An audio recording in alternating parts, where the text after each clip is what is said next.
Nous revenons au point de départ de notre visite, à Villerouge-Termenès. Ici, on peut observer l'effet de l'épisode géologique majeur que constitue la faille nord du massif de Moutoumé. Au préalable, il faut traverser les gorges de la Nielle en direction de Talleyrand. Les couches géologiques identiques à celles de la région d'Albas se dévoilent tout le long de la route. Au-delà du village, la départementale 613 nous permet de longer le synclinal de Talleyrand.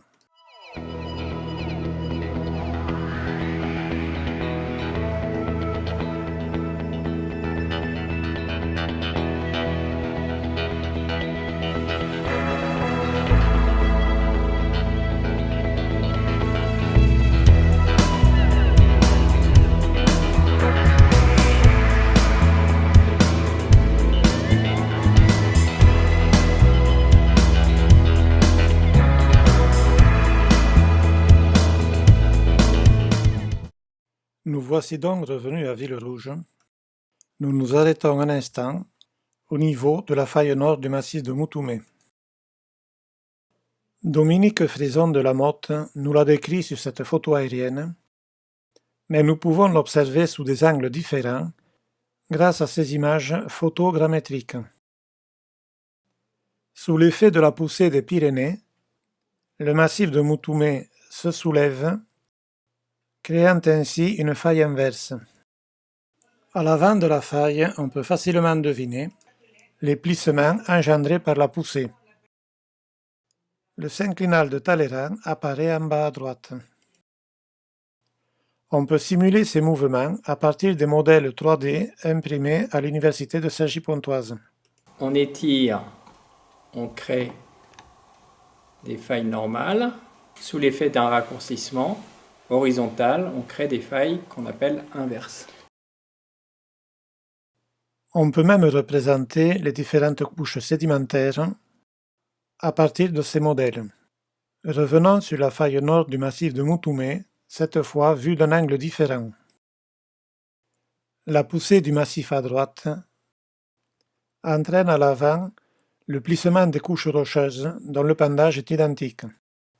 Ces mouvements du sol se voient aussi depuis cette photo aérienne prise d'un angle opposé. Les conséquences du soulèvement du massif de Moutoumé sont particulièrement visibles ici depuis le bord de la route à Villerouge. Nous y voyons en coupe, à droite le massif de Moutoumé, en cours de soulèvement, à gauche les parois du synclinal de Talleyrand. Sous l'effet du chevauchement, le synclinal de Talleyrand subit une déformation orientée vers le nord.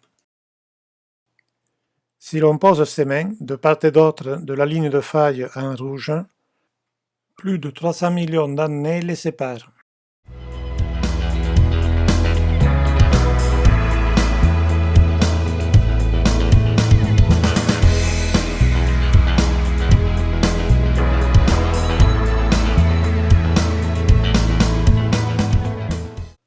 Un peu plus loin, le tracé de la route dévoile des matériaux qui composent une partie du sous-sol du massif de Moutoumé. Mais c'est marronasse, c'est pas beau, c'est des roches comme ça, quoi. Tu vois, ça luit un peu au soleil. Voilà, là notamment,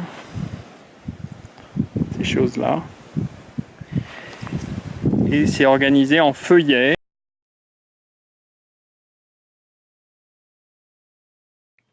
Nous venons de découvrir une partie des richesses géologiques de nos Corbières. Ces richesses sont souvent ignorées des populations. Il ne reste donc plus qu'à les faire découvrir.